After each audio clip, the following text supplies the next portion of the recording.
యోగ్యంగా పాల్పంపులు పొందటానికి సహకారంగా 2 పేతురు పత్రిక 2వ అధ్యాయము 7, 8 వచనాలను మనం కలిసి చదువుకుంటాం. పేతురు రాసిన 2వ పత్రిక 2వ అధ్యాయము 7, 8 మనం కలిసి చదువుకుంటాం. చదవండి.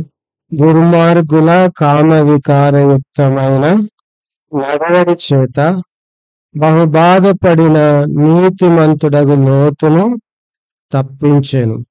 ఆ నీతిమంతుడు వారి మధ్యను కాపురమును తాను చూచిన వాటిని బట్టి వినిన వాటిని బట్టి వారి అక్రమమైన క్రియల విషయంలో దినదినము నీతిగల తన మనస్సును మెప్పించుకొనుచు వచ్చెను.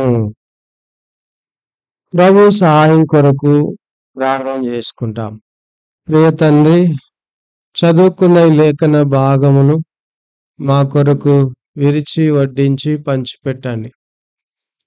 మీ ప్రేమను రుచించుటకు మాకెంతో సహాయం చేయండి. మమ్మను బలపరచుమని కోరుతూ,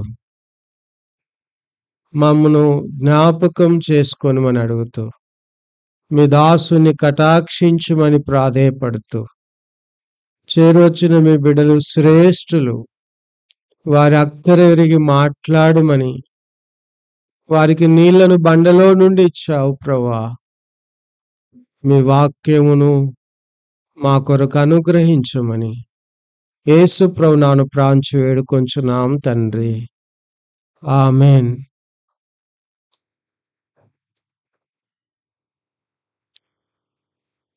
ఎవరి గురించి మనం చదువుకుందామండి? లోతు. లోతు ఎవరిని బట్టి మనకు పరిచయం? Care of address. ఎవరిని బట్టి? అబ్రహామును బట్టి మనకు పరిచయం. అంటే లోతు అంటే ఎవరో మనకు తెలియదు అబ్రహాం లేకపోతే. అబ్రహామును బట్టి లోతు మనకు పరిచయం. అయితే లోతు ఎక్కడ నివసిస్తున్నాడు? ఎక్కడ కాపురం ఉన్నాడండి? సొదొమ గొమొర్రా ప్రజల మధ్యలో కాపురం. కాపురం ఉన్న ఆయన నెమ్మదిగా ఉన్నాడా? వాక్యంలో రాయబడి నెమ్మదైన కాపురంగా మనల్ని చేశాడు.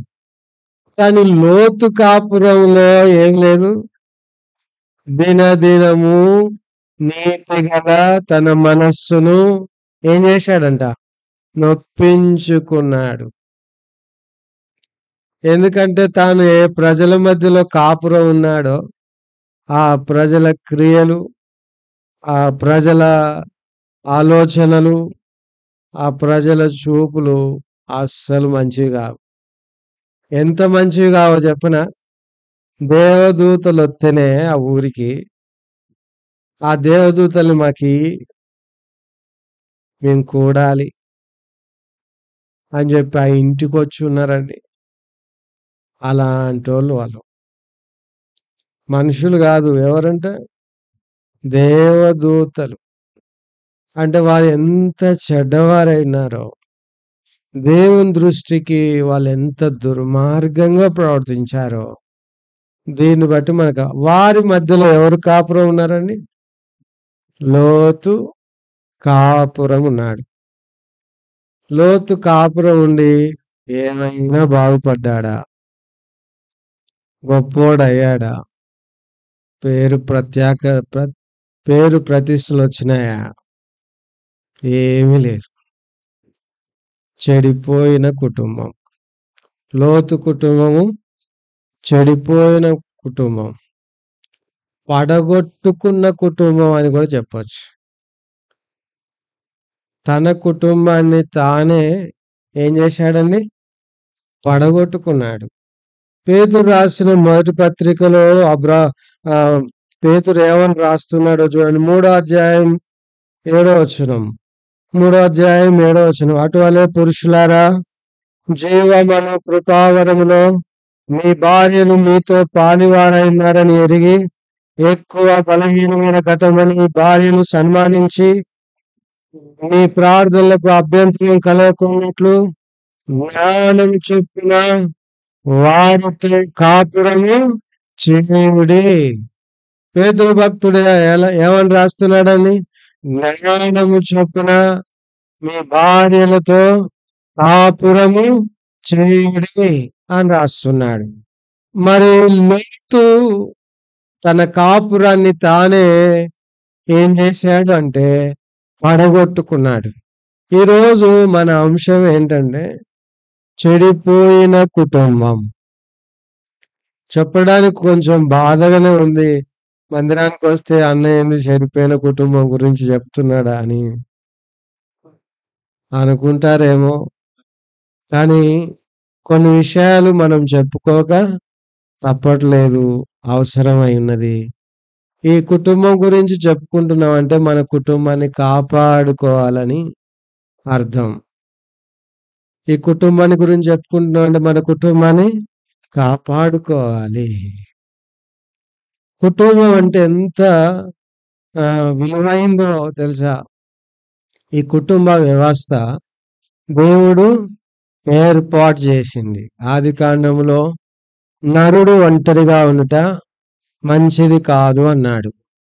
కీర్తనలో 68లో ఏకాంగులను దేవుడు సంసారులుగా చేయువాడు. అంటే సంసారులుగా అంటే ఒక కుటుంబముగా ఉండాలి అని. తర్వాత 127 కీర్తనలో యెహోవా ఇల్లు కట్టించలేదని కట్టువారి ప్రయాసం, అంటే కుటుంబాన్ని కట్టువాడు దేవుడు. 128 అధ్యాయంలో కుటుంబాన్ని ఆశీర్వదించువాడు. హెబ్రీ పత్రిక 13 అధ్యాయం 4వ వచనంలో వివాహము అన్ని విషయములలో ఘనమైనది. కుటుంబాన్ని కట్టినవాడు దేవుడే. ఆ కుటుంబము అన్ని విషయాల్లో ఎలాంటి చెప్పండి? ఘనమైనది. కుటుంబము ఘనమైనది, వివాహము ఘనమైనది. అంటే కుటుంబమే కదా. వివాహం అయిన తర్వాత వాళ్ళు ఎవరైతారండి? ఒక కుటుంబం అవుతారు. ఒక్కరు పోయి ఇద్దరు అవుతారు, ఇద్దరు పోయి ఇంకెంతో మంది అవుతారు, దేవుడు ఆశీర్వదించే కొలది. అయితే కుటుంబాన్ని విలువగా, ఘనమైనదిగా, దేవుని దృష్టిలో దేవుని ఏర్పాటైనదిగా దేవుడు చేశాడు. ఈ కుటుంబమును జ్ఞానం చొప్పున కాపురం చేయమని కూడా అన్నాడు. ఈ కుటుంబాన్ని ఎవరు కట్టుకుంటారండి? సామెతలు 14:1 జ్ఞానవంతురాలు తన ఇంటిని కట్టుకొనును, మూఢురాలు తన చేతులతో తన ఇంటిని తానే ఊడబెరుక్కుంటుంది. సామెతల్లో 2 స్త్రీలు ఉన్నారు. ఒక స్త్రీ ఇల్లు కట్టుకునే స్త్రీ, ఒక స్త్రీ ఇంటిని ఊడబెరుక్కున్న స్త్రీ. 1 అధ్యాయం నుండి 13 అధ్యాయాల దాకా ఊడబెరుక్కునే స్త్రీ, అక్కడి నుండి కట్టుకునే స్త్రీ. చూడండి, మనము దేవుని వాక్యం ఎరిగిన వారం కనుక మన కుటుంబాన్ని మనం ఎలా ఉండాలంటే కట్టుకునే వారంగా మనం ఉండాలి. మన ఇంటిని కట్టుకునే వారంగా మనం ఉండాలి. చూడండి, ఎన్నో పరిస్థితులు, శత్రువు యొక్క కన్నంతా కూడా ఎవరి మీదనో తెలుసా? కుటుంబం మీదనే. కుటుంబానికి ఎన్నో గాలులు, ఎన్నో తుఫానులు. చూడండి, ప్రతి ఇల్లు ఎవడైనా ఒక్కని చేత కట్టబడును, సమస్తమును కట్టినవాడు దేవుడే. ఇంటిని దేవుడే కడుతున్నాడు.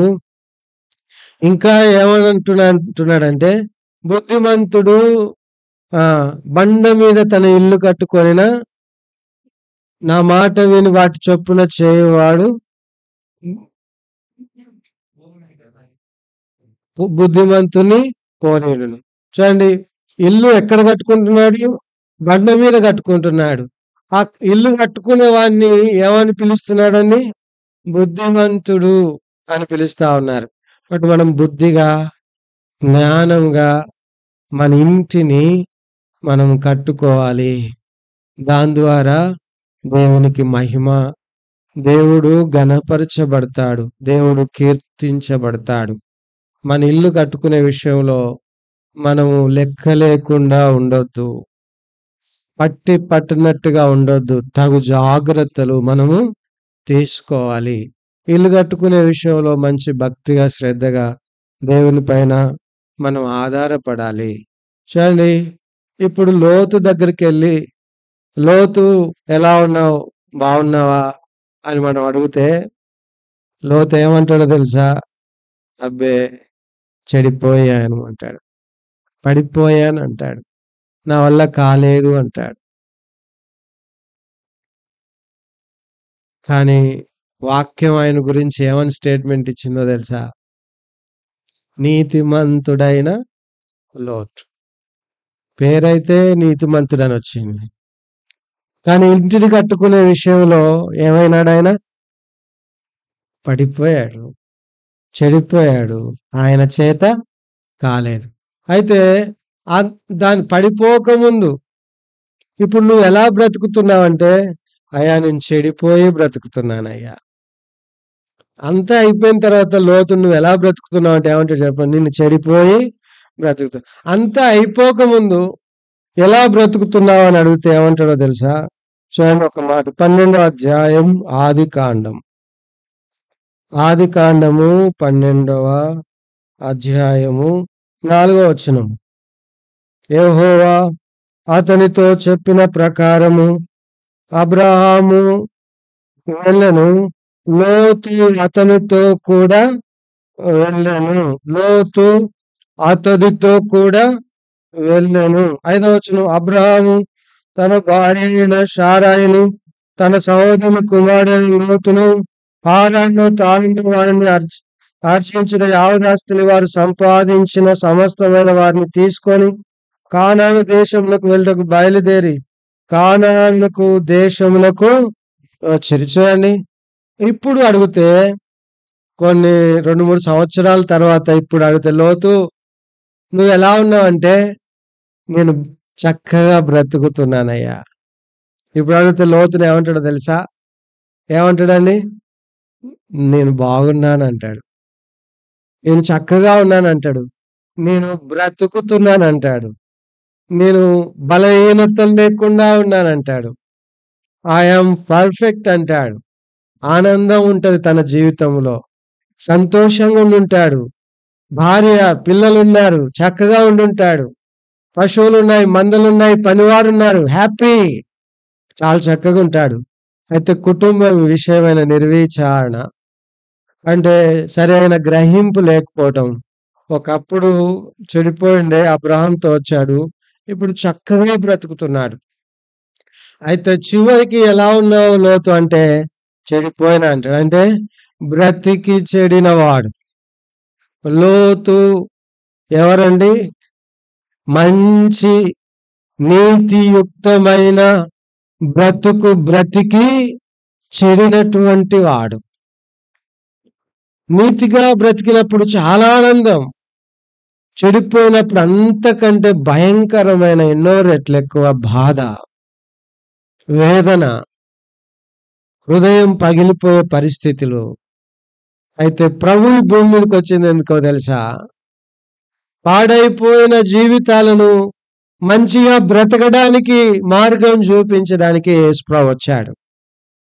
యేసుప్రభు భూమి మీదకి రావటంలో గల ముఖ్య ఉద్దేశం ఏంటంటే, పాడైపోయినావా, చెడిపోయినావా, పతనమైపోయినావా, దారి తప్పినావా, బొల్తా పడిపోయినావా, సమస్యలో చిక్కుకున్నావా, అయిపోయింది నా జీవితం అనుకుంటున్నావా, పర్వాలేదు, నేనున్నాను, నీకు సహాయం చేస్తాను. మార్కు సువార్త 7:37లో ఈయన సమస్తమును బాగుగా చేసి ఉన్నాడు.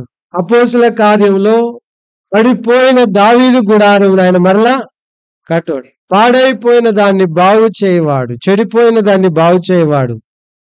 చూడండి, అలాంటి ప్రభువు మనకున్నాడు.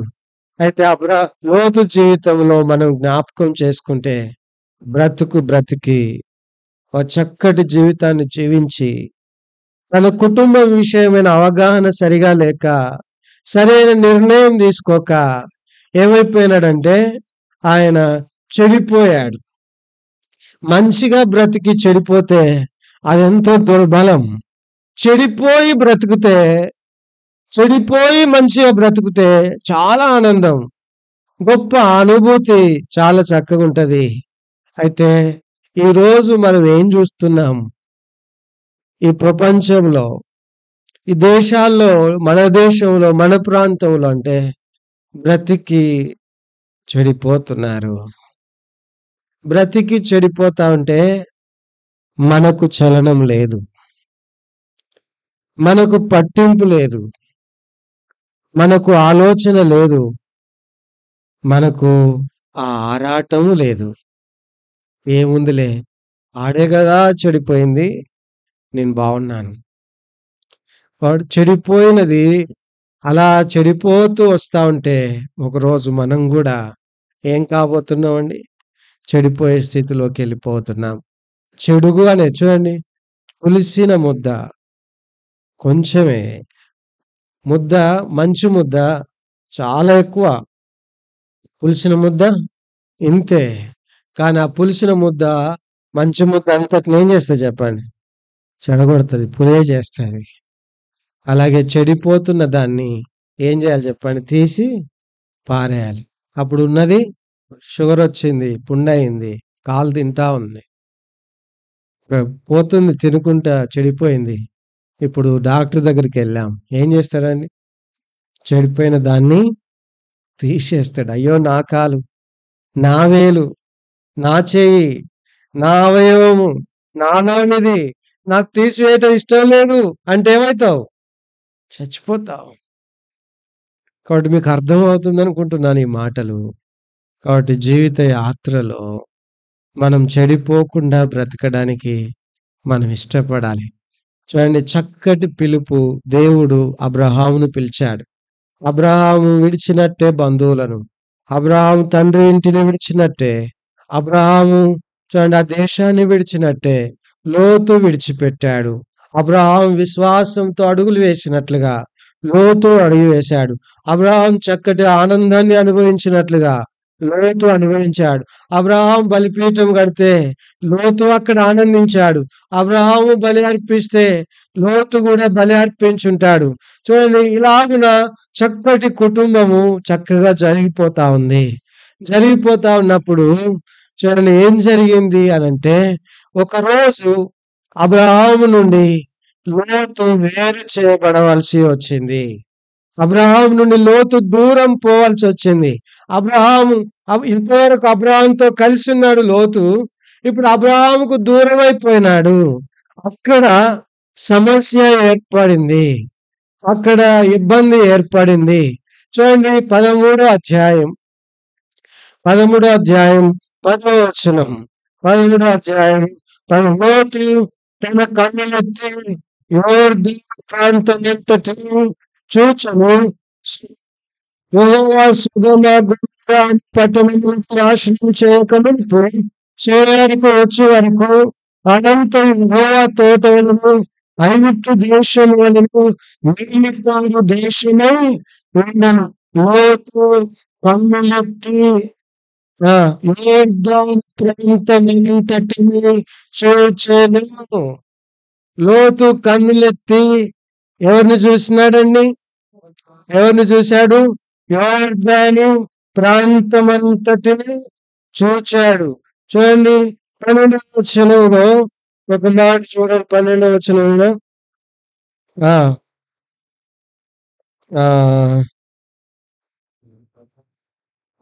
14వ వచనం, లోతు అబ్రహాము చచ్చిపోయిన తర్వాత యెహోవా ఇదిగో నీ కన్నులెత్తి ఉత్తరపు తట్టు, దక్షిణపు తట్టు, తూర్పు తట్టు, పడమర తట్టు చూడము. చూడండి, అబ్రహాం కన్నులెత్తి చూసినాడు. ఎవరు చూడమంటే చూశాడు? దేవుడు చూడమంటే చూశాడు. లోతు కన్నులెత్తి చూశాడు. ఎవరు చూడమంటే చూశాడు? ఎవరు చెప్పలేదు ఆయనకి. ఆయన స్వబుద్ధి, స్వచిత్తము, ఆయన సొంత ఆలోచన, కన్నులెత్తి చూడాల్సింది దేవుని వైపు. ఎటు చూడాలి చెప్పండి? కన్నులెత్తి, ఆకాశమందున ఆసీనుడవైన వాడా నీ తట్టు నా కన్నులెత్తుచున్నాడు. ఎక్కడుందా మాట? 121 కీర్తన మొదటి వచనం చూడండి త్వరగా. 121 కీర్తన కన్నుల తట్టు నా కన్నులెత్తుచున్నాను, నాకు సహాయం ఎక్కడ నుండి వచ్చును? యెహోవా వలన నాకు సహాయము కలుగును. ఆయన ఆకాశములను సృజించినవాడు. ఎటు చూడాలి చెప్పండి? కన్నులెత్తి దేవుని తట్టు చూడాలి. చూడాలి కన్నులెత్తి. అయితే లోతు ఎవరు చూసినాడు? లోతు ఎవరిని చూసినాడు?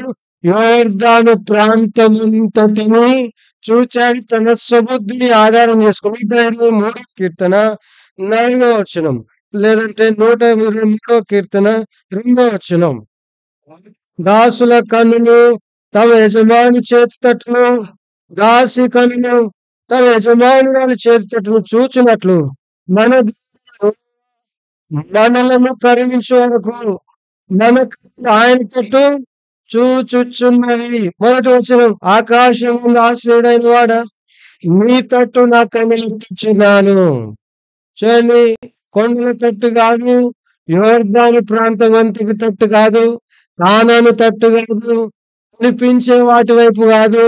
చూడండి, దేవుని తట్టు కన్నులెత్తుచున్నాను. కీర్తనకాడు చక్కటి వివరణ ఇస్తున్నాడు మనకు. ఎటు చూడాలి ఒక విశ్వాసిగా?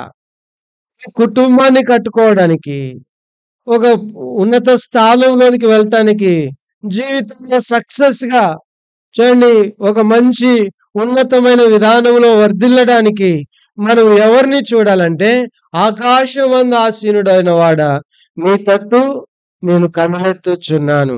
ఎప్పటి వరకంట? దేవుడు కరుణించు వరకు, దేవుడు దారి చూపు వరకు, దేవుడు చెప్పు వరకు.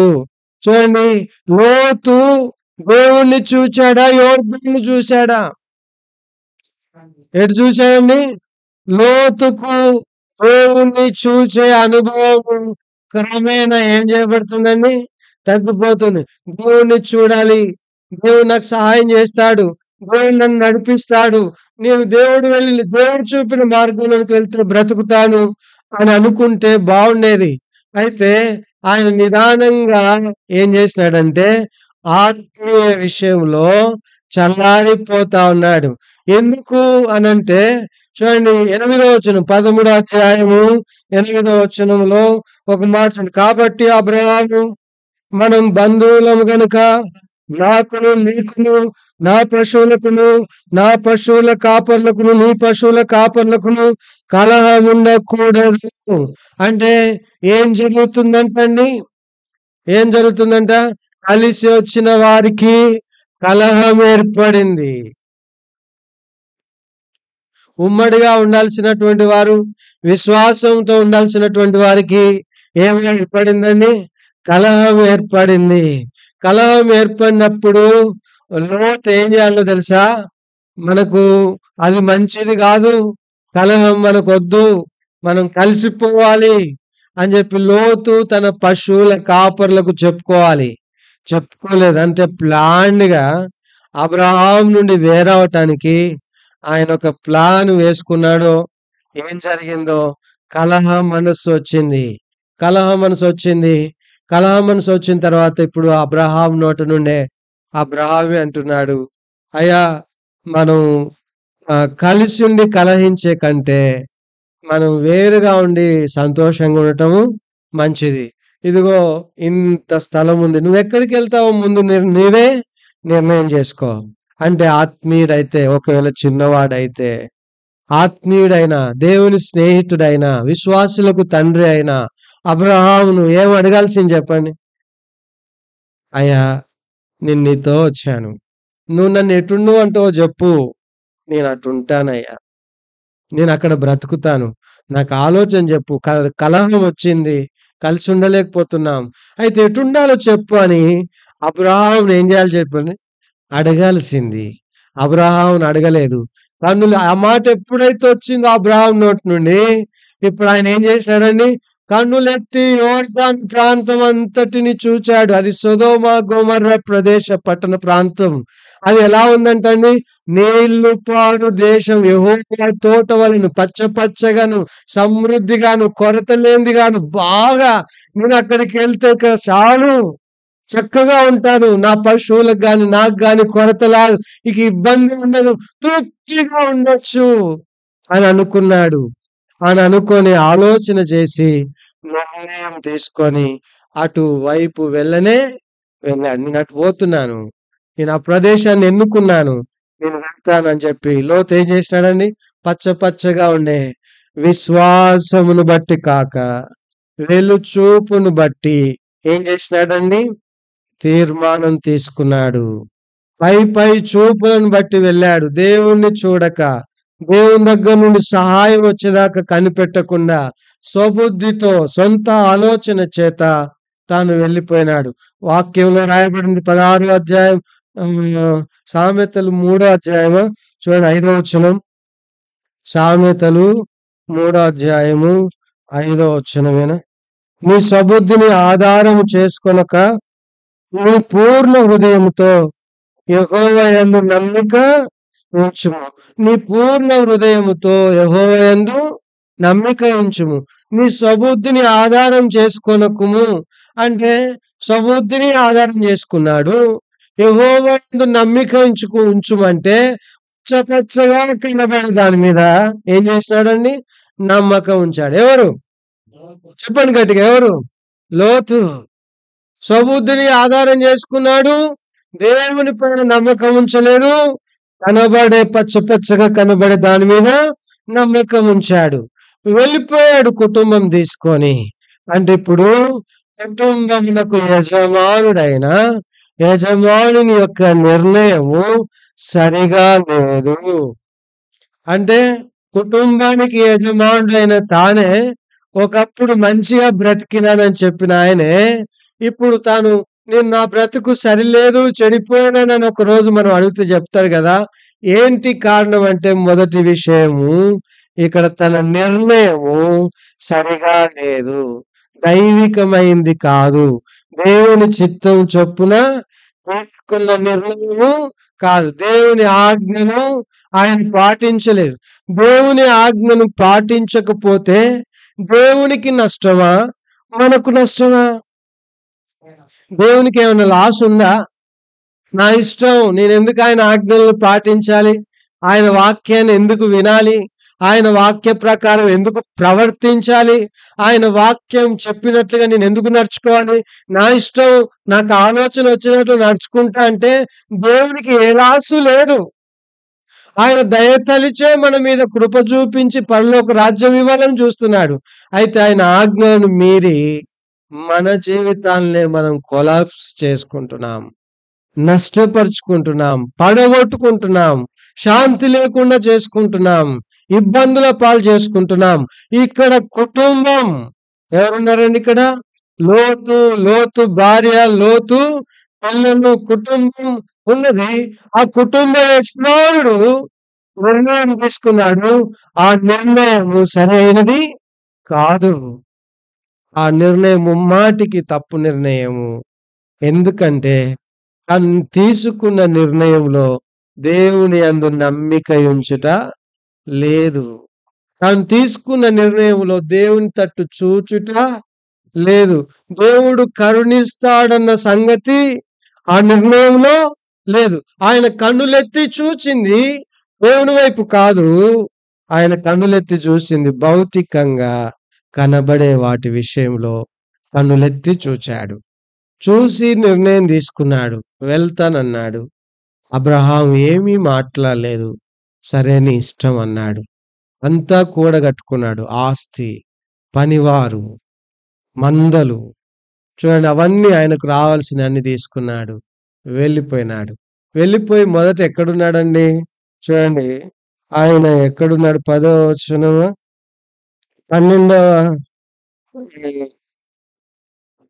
చూడండి 12వ వచనం. లోతు ఆ మైదానం అందున పట్టణంలో ఆ ప్రదేశంలో కాపురం ఉండి సొదొమ దగ్గర తన గుడారము వేసుకొనెను. ఎక్కడ గుడారం వేసుకున్నాడండి? సొదొమ దగ్గర. అయితే పేతురు భక్తుడు ఏమని రాస్తున్నాడు? సొదొమ మధ్యలో. ఆయన ఆ సొదొమ దగ్గరికి, అంటే సొదొమ అల్లంత దూరం ఉంటే, నేను అక్కడికి వెళ్ళనులే అని చెప్పి ఎట్లున్నాడు చెప్పండి? దూరంగా ఉన్నాడు. తర్వాత కొన్ని రోజులకి ఏమైంది చెప్పండి? సొదొమలోకే ఎంటర్ అయిపోయినాడు. సొదొమ మధ్యలో కాపురం ఉన్నాడు. వారి మధ్యలో ఉండి దినదినము నీతి గల తన మనస్సును నొప్పించుకున్నాడు. అంటే ఎక్కడికి వెళ్ళినాడంటే దేవుని భయము లేని మనుషుల మధ్యలో పోయి కాపురం ఉన్నాడు.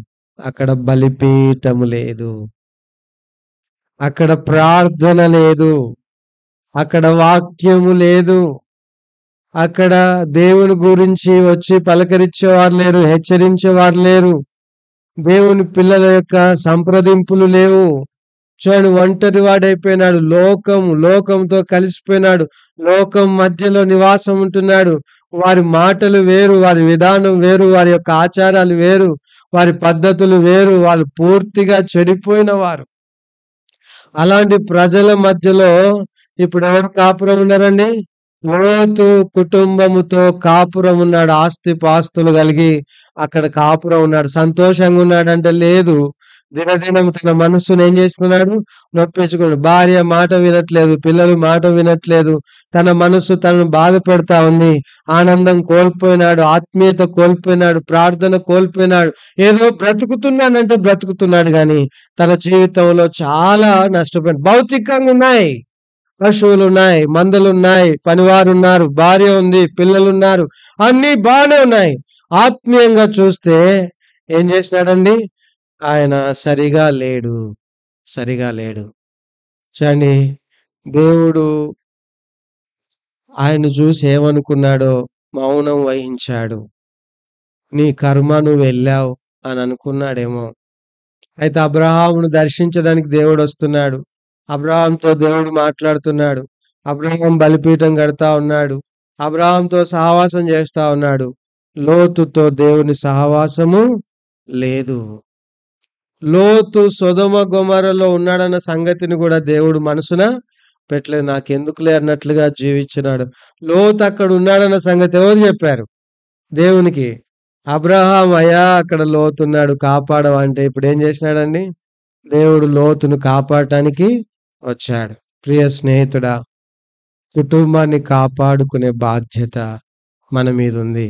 మన నిర్ణయం సరి అయినదిగా ఉండాలి. తప్పుడు నిర్ణయం తీసుకుంటే మనం ఆ నష్టంలో కూరుకొని పోతే ఇంకెన్నడూ కూడా మన కుటుంబాన్ని ఏం చేయలేం చెప్పండి? ఏం చేయలేం, మళ్ళా తిరిగి కట్టుకోలేం. ఏ చిన్న పొరపాటుకు తావివ్వకండి, ఏ బలహీనతలకు రాజీ పడకండి. చూడండి, ఆత్మీయ నియమాలు, ఆత్మీయ క్రమాలు, ఆత్మీయమైనవి చేయాల్సినవన్నీ నేర్చుకుందాం. పిల్లలకు నేర్పిద్దాం. పిల్లల్ని మనం ఆత్మీయంగా కట్టుకుందాం. చూడండి, లోతు తన కుటుంబం విషయంలో పతనమైపోయినాడు. ఈనాడు కుటుంబాన్ని కట్టుకోవడానికి దేవుడు ఏం చేస్తాడు చెప్పండి? సామర్థ్యం ఇస్తాడు. కుటుంబాన్ని కాపాడుకోవడానికి దేవుడు సామర్థ్యం ఇస్తాడు. కుటుంబం యొక్క అక్కర్లు దేవుడు తీరుస్తాడు. దేవునికి అసాధ్యమైనది ఏది లేదు. ఈరోజు నువ్వు భయపడుతున్నావు, నా పిల్లలు ఎదిగారు, వారి పోషణ ఏంటి, వారి భవిష్యత్తు ఏంటి, వారి ఉద్యోగాలు ఏంటి, వారి చదువులేంటి, ఈ అప్పుల పరిస్థితులు ఏంటి, నా యొక్క పరిస్థితులన్నీ ఇలా ఇబ్బందులతో ఉన్నాను అని అనుకుంటున్నావు. ప్రభు సామర్థ్యుడు, ప్రభు సహాయం చేస్తాడు. అయితే లోతు కన్నులెత్తలేదు దేవుని తట్టు. నువ్వు కన్నులెత్తేది చూడు, మనుషుల తట్టు కన్నులెత్తకు. మనుషులను నమ్ముకొనకు, రాజులను నమ్ముకొనకు. దేవుని తట్టు కన్నులెత్తు. దేవుణ్ణి చూడు, దేవుణ్ణి బతిమిలాడు, దేవుని దగ్గరికి రా. దేవుడు ఆయన కరుణించే వరకు దాసి కన్నులు యజమానురాలి తట్టు చూసినట్లంట. దాసి పనిచేసి ఆ ఇల్లంతా ఊడ్చి, బట్టలన్నీ ఉతికి, గిన్నెలన్నీ కడిగి, అన్ని పనులు చక్కబెట్టి యజమానురాలతో ఏం చేస్తుందో తెలుసా? 2-3 సార్లు వినబడినా గాని, అమ్మా వెళ్ళొత్త మరి, అమ్మా వెళ్ళొత్త మరి, అమ్మా వెళ్ళొత్త మరి అని ఎందుకంటావో తెలుసా? రాత్రి మిగిలిందో, లేదంటే ఏదైనా కూర వండుకుందో, ఏదైనా ఇస్తే ఏం చేయాలని తీసుకొని పోవాలని చెప్పి 2-3 సార్లు చెప్తా ఉంటా. అంటే దాసి కనులు ఇప్పుడు ఎవరిని చూస్తున్నాయి? యజమానురాలు చూస్తున్నాడు. దేవుని తట్టు ఇలా నువ్వు అడుగుతున్నావా? అయ్యా అయ్యా అని భయపడుతున్నావు తప్ప, బాధపడుతున్నావు తప్ప, దేవుని మీద సనుగుతున్నావు తప్ప, దేవునికి దూరం అయిపోతున్నావు తప్ప, ప్రార్థన లోపించింది తప్ప, అయ్యా అయ్యా నా స్థితి, నా పిల్లలు, నా పరిస్థితులు, నా అక్కర్లు అని చూపి దేవుని పైన ఆధారపడుతున్నావా? కుటుంబంగా కట్టుకుంటున్నావా దేవుని సన్నిధిలో నీ కుటుంబాన్ని? చూడండి, సొదొమ గొమొర్రా ప్రజల మధ్యలో లోతు కాపురం ఉండటానికి వెళ్ళిపోయి ఆధ్యాత్మికంగా చాలా నష్టపోయినాడు. చూడండి, అమెరికా పాపాన్ని దేవుడు ఖండించకపోతే, దేవుడు మౌనంగా ఉంటే సొదొమ గొమొర్రాకు మించిపోతది, భయంకరమైన తీర్పు వస్తది అని. నిజమే కదండి. సొదొమ గొమొర్రా మీద దేవుడు ఏం కురిపించాడు? ఇప్పుడు రేపు ఏం కురిపించబోతున్నాడు దేవుడు? భూమి దేని కొరకు నిలువ చేయబడింది? అగ్ని కొరకు నిలువ చేయబడింది. ఐస్ కొండలన్నీ ఏమవుతున్నాయి? కరుగుతున్నాయి. మన దేశంలో కూడా ఉన్నాయి ఐస్ కొండలు, హిమాలయ పర్వతాలు ఉన్నాయి. మీకు తెలుసా, ఇంకా వేరే దేశాల్లో ఉన్న కంటే మన దేశంలోనే ఎక్కువ కొండ ఉందంట, ఐస్ కొండ. చూడండి, అవన్నీ ఏమైపోతున్నాయండి? కరిగిపోయి సముద్ర మట్టం పెరిగిపోతుంది. భూమి అంతా ఒకరోజు మొన్నటిదాకా ఈ వర్షం పడదాకా ఎట్లుందండి వాతావరణం? వేడి తట్టుకోకుండా ఉంది, ఎండాకాలం లాగా ఉంది. అలాగున భూమి మండుతా ఉందంట, ఒకవైపు కాలిపోతా ఉందంట. అలా కాలిపోయి అగ్ని పర్వతాలు పేలిపోబోతున్నాయి. ఎందుకంటే మానవుని యొక్క పాపం ఆనాడు సొదొమ గొమొర్రాకు మించిపోయిందంట. ఈరోజు అమెరికా తన చుట్టూ ప్రదేశాలు, అమెరికా కాదు ఇంకా మిగతా దేశాలు ఎన్నో భయంకరమైన విధానంలో పాపము దేవుని తట్టు చూసే కన్నులు లేవు. ఇప్పుడు కుటుంబాలు లేవు, యజమానులు లేరు. అన్ని పై చూపులు, పైకి చూస్తుంది. జాగ్రత్త, దేవుణ్ణి చూడు. విశ్వాసమునకు కర్తయు దాన్ని కొనసాగించువాడునైనా యేసు వైపు చూచుచు. ఎవరి వైపు చూడాలి మనం? యేసు వైపు చూడాలి, ఆయన తట్టు చూడాలి. ఆయన తట్టు చూస్తే మనకేముందంటే మేలు, క్షేమము ఉంది.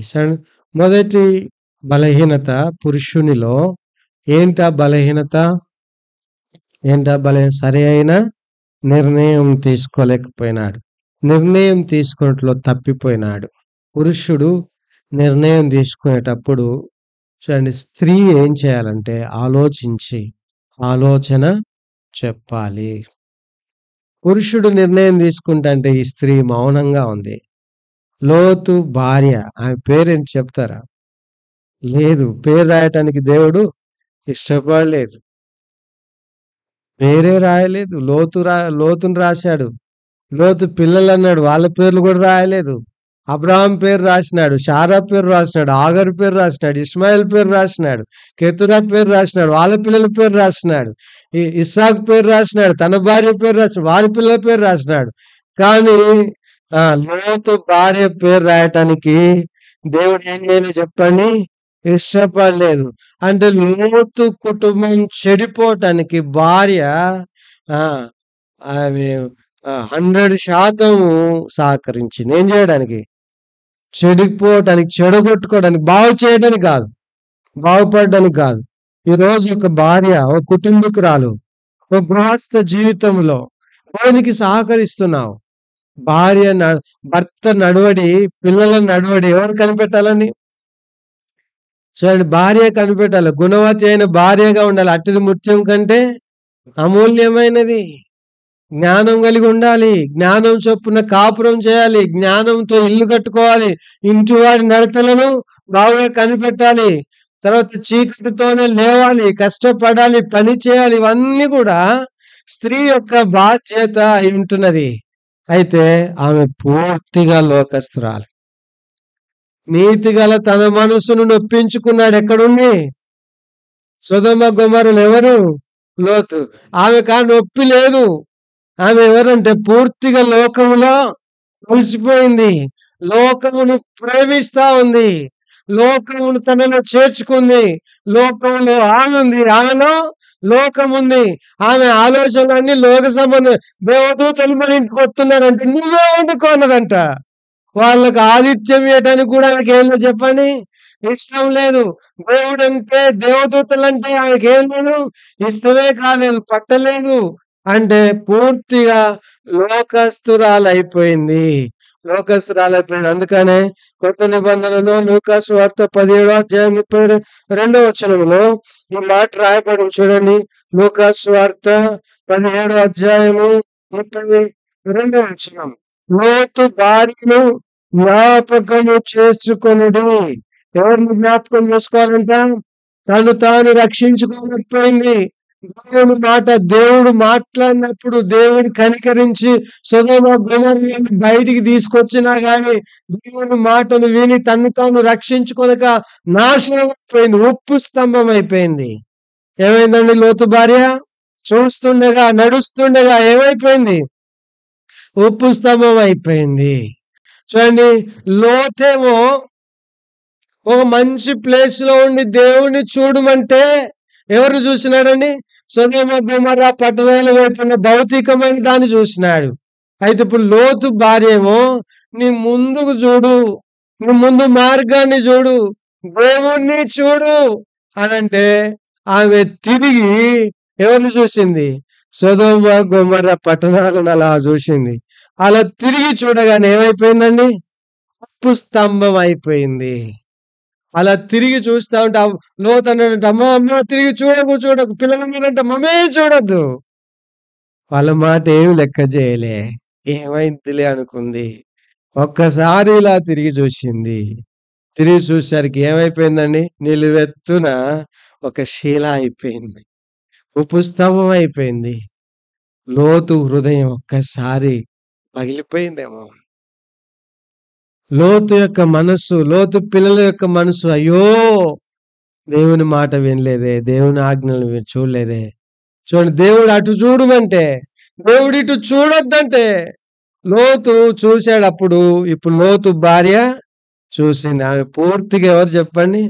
లోకస్తురాలు. లోకాన్నే చూస్తుంది. చూడండి, లోకంలోనే ఉన్న వాటిని చూస్తుంది.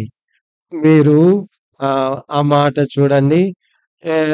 కొలస్సీ పత్రిక, మీరు ఆయనతో కూడా లేపబడిన వారైతే పైనున్న వాటి మీదనే చూడండి ఆ మాట. మీరు క్రీస్తుతో కూడా లేపబడిన వారైతే పైనున్న వాటిని వెదకుడి, అక్కడ క్రీస్తు దేవుని కుడి పార్శ్వమున కూర్చుని ఉన్నాడు.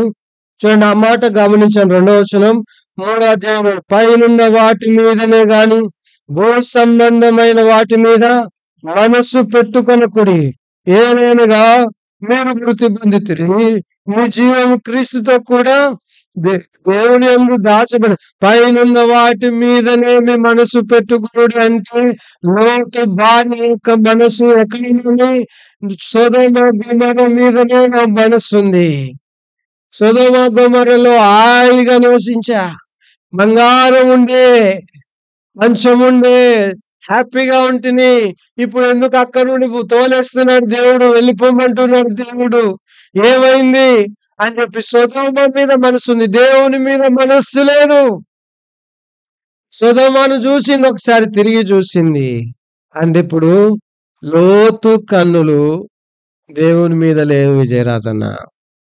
అలాగే లోతు భార్య కన్నులు ఎవరి మీద లేవు? దేవుని మీద లేవు. ఎవరి మీద ఉన్నాయి చెప్పండి? ఒక రోజు లోతు భౌతికమైన దాన్ని చూశాడు, దాని నుండి బాగుపడొచ్చు, బ్రతకొచ్చు. కానీ తాను క్రమక్రమేణా తప్పిపోయి అలా నష్టపోయినాడు. అయితే ఇప్పుడు లోతు భార్య భయంకరమైన సొదొమ గొమొర్రా వైపు చూసింది. ఇక కొంచెం కూడా మరల ఎక్స్క్యూజ్ లేదు. అండ్ మరొక మాట లేకుండా ఏం చేయబడిందండి? ఉప్పు స్తంభం అయిపోయింది. కుటుంబం ఇప్పుడు చెడిపోతుందా, బాగుపడుతుందా చెప్పండి? దేని మీద మనసు పెట్టలేదు? పైనున్న వాటి మీద, క్రీస్తుకు సంబంధమైన వాటి మీద, సంఘం మీద, సేవ మీద, ఆత్మీయత మీద ఏం చేయలేదు? మనసు పెట్టలేదు. దేని మీద మనసు పెట్టింది? లోకం మీద, సొదొమ గొమొర్రా మీద మనసు పెట్టింది. మనసు పెట్టి ఏం చేయబడిందండి?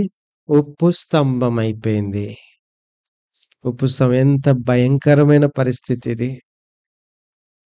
ఒకప్పుడు పిలువబడిన వారే, బయటకొచ్చినటువంటి వారే, మంచి దేవుడు చూపించే దేశంలో ఉన్నవారే, బలిపీఠం కడితే వాటిలో ఆనందించిన వాడే, పశువులు విస్తరించినాయి, మందలు విస్తరించినాయి, పనివారు ఎక్కువైనారు. ఇంకా బ్రతకాలి, ఇంకేదో సంపాదించాలి, ఇంకేదో కావాలి. కలిగిన వాటితో, మీకు కలిగిన వాటితో ఏం చేయమన్నాడు దేవుడు? తృప్తి పొందినాడు. ఇంకేదో కావాలి, ఇంకేదో కావాలని. ఆదివారం రాక, ప్రభు ఇంటికి రాక, కోడికలకు రాక, ప్రార్థన లేక, వాక్యము లేక. ఒక అక్కకు ఫోన్ చేసి అడిగాడు, ప్రార్థన చేసుకుంటున్నావు అక్క అంటే, గుర్తుకున్నప్పుడు చేసుకుంటున్నానన్నా. తినటానికి కడుపు నిండా దేవుడిచ్చాడు. ఉండటానికి మంచి ఇల్లు ఇచ్చాడు. తర్వాత ఎటన పోవడానికి కూడా అన్ని ఏర్పాట్లు దేవుడు చేశాడు. ఈరోజు ప్రార్థన చేసుకుంటున్నావంటే ఒక సేవకునికి ఇచ్చే మాట ఏందో తెలుసా? ఏమంటుందో తెలుసా? గుర్తుకున్నప్పుడు చేసుకుంటున్నా. కుటుంబం కట్టబడుతుందా అట్లా చేసుకుంటే? కుటుంబాన్ని కూలగొట్టుకుంటున్నావా, కట్టుకుంటున్నావా? ఈ కుటుంబ పరిస్థితి ఏంటి మరి? ఈ కుటుంబం ఏమైపోవాలనుకుంటున్నావు? చూడండి, లోతు ఏదో భౌతికమైన వాటి మీద ఆశపడి వెళ్ళిపోయినాడు. చూడండి, ఆమెమో లోకస్తురాలు. చూడండి, లోతు నిర్ణయం ఏమో సరైనది కాదు. ఆమెమో ప్రార్థనకి వెళ్దామంటే నేను రాను పో అంటది. లోకస్తురాలు. ప్రార్థన చేసుకుందామంటే ఇప్పుడు నా వల్ల కాదు, నేను అలసిపోయినా అంటది. లోకస్తురాలు. చూడండి, వాక్యం చదువుకుందామంటే నువ్వే చదువుకోలే, నేను తర్వాత చదువుకుంటా అంటది. లోకస్తురాలు. ఎవరికైనా హెల్ప్ చేద్దాం, ₹1 వాళ్ళ అక్కర్లో ఉండంటే మనం సంపాదించింది వాళ్ళకెందుకు, మనమే కాపాడుకో. లోకస్తురాలు. ఇవన్నీ ఒకరోజు ఏం చేస్తాయంటే కుటుంబము భయంకరమైన ధనమునందు నమ్మిక ఉంచక. తిమోతి పత్రికలో ఒక మాట చూడండి. తిమోతికి రాసిన మొదటి పత్రిక 5వ అధ్యాయం 17వ వచనం. 6వ అధ్యాయం 17వ వచనం. 6వ అధ్యాయం 17వ వచనం. ఇహమందు ధనవంతులైన వారు గర్విష్ఠులు కాక, ఏ ధనవంతటి అస్థిరమైన ఏ ధనము కూడా, ఏ రూపాయి కూడా, ఏ వస్తువు కూడా, ఈ శరీరం కూడా, మన వయసు కూడా, మనకు అందరూ కూడా స్థిరమైనది కాదు. అంటే వాక్యం ఏంటి చూడండి.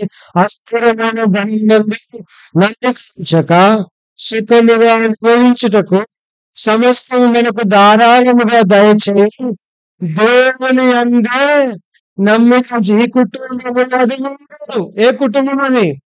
నీ కుటుంబంలో ఉందా? లోతు కుటుంబంలో స్వబుద్ధిని ఆధారం చేసుకున్నాడు, దేవుని నమ్మిక ఉంచలేదు. నీ కుటుంబంలో, నీ ఆలోచనలో, మీ యొక్క వ్యక్తిగత విషయాల్లో దేవుని దగ్గర విచారిస్తున్నారా? దేవుని నమ్మిక ఉంచుతున్నారా? చూడండి, అస్థిరముగా ఉన్న ధనం నందు నమ్మిక ఉంచగా మనకు ధారాళముగా దయచేసి దేవుని యందు మనము నమ్మిక ఉంచాలి. ఈ నమ్మకం పోయిందా, మన పతనము ప్రారంభమవుతుంది. దేవుని పైన నమ్మకం ఉంచు. పరిస్థితులను చూడకు, భౌతికమైన వాటిని చూడకు. దేవుని యందు నమ్మిక ఉంచు. దేవుణ్ణి అడుగు. దేవుడు మన ప్రతి అక్కర తీరుస్తాడు. చూడండి, అలాగున లోతు తన భార్యతో పిల్లలతో వెళ్ళాడు. భార్య లోకస్తురాలైంది. ఆత్మీయ విషయంలో ఏ ఒక్క దాంట్లో కూడా ఏం చేయలేదండి? సహకరించలేదు. ఆత్మీయ విషయంలో, దేవునికి సంబంధించిన విషయంలో, భక్తి విషయంలో లోతుకు ఏ విషయంలో సహకరించినట్లుగా మనకు చూడలేము. చివరికి బయటికి పొమ్మంటే కూడా ఏం చేయలేదామె? సహకరించలేదు. ఎటు చూసింది? అటు చూడొద్దంటే చూసింది. చూసి ఉప్పుస్తమం అయింది. జీవితం కొలాప్స్ అయిపోయింది. చాలా నష్టం అయిపోయింది.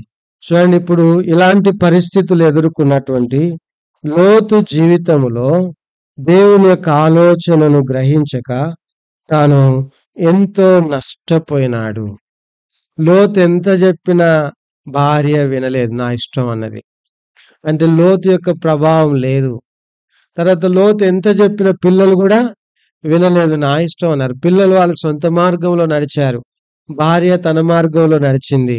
దైవికమైన విధానం దేవుడు ఆ ఇంటిలో లేడు. కాబట్టి ఇప్పుడు సొదొమ గొమొర్రా పట్టణం నుండి బయటకు వచ్చినప్పుడు లోతు ఎట్లా వచ్చాడు చెప్పండి? ఇప్పుడు దేని కొరకు సొదొమ వైపు వెళ్ళాడండి లోతు? ఏం సంపాదించాలని వెళ్ళాడు? ఆస్తులు, పొలాలు, పనివారు, పశువులు, మందలు సంపాదించాలని వెళ్ళాడు. అర్థమైందా? మరి లోతు అక్కడి నుండి బయటకు వచ్చినప్పుడు ఎన్ని పశువులు వచ్చినాయి? ఎన్ని మందలు వచ్చినాయి? ఎంత పనివారు వచ్చారు? ఎన్ని బంగారపు ఆస్తులు వచ్చినాయి? ఏ చిల్లి గొడవ అక్కడి నుండి తెచ్చుకోలేదు. అంటే ఏవో సంపాదించాలని దేవుని యందు నమ్మిక ఉంచక వెళ్ళాడు. ఒకరోజు బయటకు వచ్చేటప్పుడు ఎలా వచ్చాడండి? ఎలా వచ్చాడు? ఉట్టి చేతులతో వచ్చాడు. అంటే ఆస్తినంతటినీ కోల్పోయినాడు, రిక్తుడైనాడు, దరిద్రుడైనాడు, పేదవాడైనాడు. లోతు ఏమైపోయినాడు? ఇప్పుడు దరిద్రుడైపోయినాడు. ఏముంది ఇప్పుడు లోతుకి? ఏమీ లేదు, అంతా నాశనం అయిపోయింది. సొదొమ గొమొర్రాలో కాలిపోయింది. అస్థిరమైన ధనంలో ఉంచినాడు ఆయన, నమ్మిక ఉంచాడు. ఏమైంది ఇప్పుడు? అది కాలిపోయింది. స్థిరమైన దేవుడు ఉంచలేదు, నమ్మిక ఉంచలేదు. కాబట్టి ఒక్కటి మిగలలేదు. తర్వాత ఇప్పుడు ఒకటి ఆస్తి పోయింది, రెండోది భార్య పోయింది. ఎవరు పోయినారండి? ఎంతో ప్రేమించాడు, భార్యను దుఃఖపెట్టలేదు, భార్య మాటే విన్నాడు, భార్యను హెచ్చరించలేదు, భార్యను ఖండించలేదు, నువ్వు తప్పు చేస్తున్నావు అని చెప్పలేకపోయినాడు, సరిదిద్దుకోలేకపోయినాడు. ఇప్పుడు భార్యను ఏం చేసినాడు? పోగొట్టుకున్నాడు. భార్య పోయింది, ఆస్తి పోయింది, భార్య పోయింది. మూడవదిగా క్యారెక్టర్ పోయింది. లోతు యొక్క క్యారెక్టర్ ఏమైనా? అప్పటి వరకు నీతిమంతుడు, మంచి భక్తిపరుడైనాడు. ఇప్పుడు లోతు ఏమైపోయాడు? ద్రాక్షారసం తాగాడు. తన పిల్లలు తన దగ్గరకు వచ్చారు. ఒక రోజు ఒక కూతురు, మరొక రోజు మరొక కూతురు తండ్రితో గడిపారు. తండ్రితో గడిపి గర్భవతులైనారు, పిల్లల్ని కన్నారు. ఓ కుమార్తె అమ్మోనీల్ని, ఓ కుమార్తె మోయాబీల్ని కన్నది. వారిరువురు కూడా శాపగ్రస్తమైన ప్రజలు. అంటే క్యారెక్టర్ పోగొట్టుకున్నాడు. లాభం ఉందా ఏమైనా లోతు జీవితంలో? అంతా పోగొట్టుకోవటమే. క్యారెక్టర్, పిల్లలు చెడిపోయినారు, శాపము జీవితంలోనికి వచ్చింది. ఆయన మాట వినేవారు లేరు. దాన్ని అంతటిని బట్టి ఇప్పుడు ఆ ఇంటిలో ఏమొచ్చిందో తెలుసా? భ్రష్టత్వం. అంటే భార్య పోయింది, ఆస్తులు పోయినాయి, పిల్లలు తప్పు చేసినాడు, తన జీవితంలో తప్పు, పూర్తిగా మొత్తం కుటుంబం చెడిపోయింది. వారి కుటుంబం వాళ్ళే ఏం చేసినారు చెప్పండి? పడగొట్టుకున్నారు, నష్టపరుచుకున్నారు. ఓ విశ్వాసి, ఈ మాటలు వింటుండగా మన జీవితం ఎలా ఉంటుందో చూడు. దేన్ని ప్రేమిస్తున్నావు? ఎటు చూస్తున్నావు? ఈ లోకంలో ఏది శాశ్వతం? మన జీవితానికి ఏమి లేదు చెప్పండి, గ్యారంటీ లేదు. రోజు ఇక్కడ ఉన్నా రేపేమో మంచి మంచి ఆటగాళ్ళు, మొన్న ఫుట్బాల్ అతను ఆడుతూ యవ్వనస్తుడు, 17-18 సంవత్సరాలు, కుప్పగూలిపోయినాడు. హైట్, పర్సనాలిటీ బాగుంది. ఏమైపోయినాడని అనుకున్నాడా ఎప్పుడైనా అట్లా నేను చచ్చిపోతానని? జీవితంలో బ్యాడ్మింటన్ ఆడుతా ఒక యవనస్తుడు, బాల్ అలా లేపి ఇలా కొట్టేశాడు. మళ్ళా బాల్ తిరిగి వచ్చే లోపు కుప్పగూలిపోయినాడు, ముందుకు అలా పడిపోయినాడు. మ్యాచ్ ఆడుతాననుకున్నాడు, గెలుస్తాననుకున్నాడు, కానీ ఏమైనాడు చెప్పండి? కనబడకుండా పోయినాడు. ఈరోజు ఏది శాశ్వతం? దేని యందు నమ్మిక ఉంచుతున్నావు?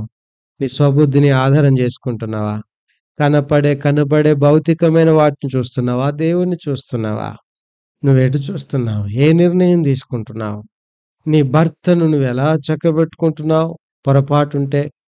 లేదంటే నీ భర్తను కూడా కలిసి దేవుని దగ్గరికి వెళ్తున్నావా? వారు వెళ్ళిన చోట బలిపీఠం లేదు. వారు వెళ్ళిన చోట దేవుని ప్రజలు లేరు. వారు వెళ్ళిన చోట దేవుణ్ణి ఆరాధించుట లేదు, ప్రార్థన లేదు. వారు వెళ్ళిన చోటంతా కూడా భయంకరం. కాబట్టి భయంకరమైన ప్రజల మధ్యలో నివాసం ఉన్నారు. వాళ్ళు భయంకరులైపోయినారు. బైబిల్ గ్రంథంలో కొలాప్స్ అయిపోయిన కుటుంబం, మన కళ్ళ ముందున్న కుటుంబం, ఈరోజు మనం జ్ఞాపకం చేసుకున్న కుటుంబం. అబ్రహామును పిలిచాడు దేవుడు, కానీ అబ్రహాం కుటుంబం అలా ఉందా? అబ్రహాం కుటుంబం అంచెలంచెలుగా వృద్ధి పొందింది, ఆశీర్వదించబడింది. లోతు కూడా అదే పిలుపునకు లోబడినట్లుగా వచ్చాడు. లోతు ఏమైపోయినాడు? నష్టపోయి దేన్ని కాపాడుకోలేకపోయినాడు. ఆ గుహలో ఉండి ఏమైపోయినాడో తన 19వ అధ్యాయంలో ఒక చాప్టర్లో రాయబడింది. 13వ అధ్యాయంలో ఆయన మనకు కనబడుతున్నాడు. ఆయన ఎంపిక 14వ అధ్యాయంలో చెరపట్టబడ్డాడు. తర్వాత 19వ అధ్యాయంలో ఏమైపోయినాడండి? ఆయన ఆ గుహలోకి వెళ్ళిపోయినాడు, నష్టపోయినాడు, ఇబ్బంది పడ్డాడు. చూడండి, చెడిపోయిన కుటుంబం ఎందుకు మన ముందుకు వచ్చిందంటే మనము బాగుపడాలి, మన పరిస్థితులు చక్కబెట్టుకోవాలి, దేవునిలో మనం ఎదగాలి, దేవుని కొరకు బ్రతకాలి, జీవించాలి అని చెప్పి దేవుడు జ్ఞాపకం చేస్తున్నాడు. కాబట్టి ప్రభువుకు మనల్ని మనం అప్పగించుకుందాం. దేవుని సన్నిధిలో దయచేసి మోకరించండి. వాక్యపు వెలుగులో ప్రభువా, కుటుంబమును కట్టుటకు సామర్థ్యం కలిగిన దేవుడవు. మీకు అసాధ్యమైనది ఏదీ లేదు ప్రభువా, సమస్తము సాధ్యమే.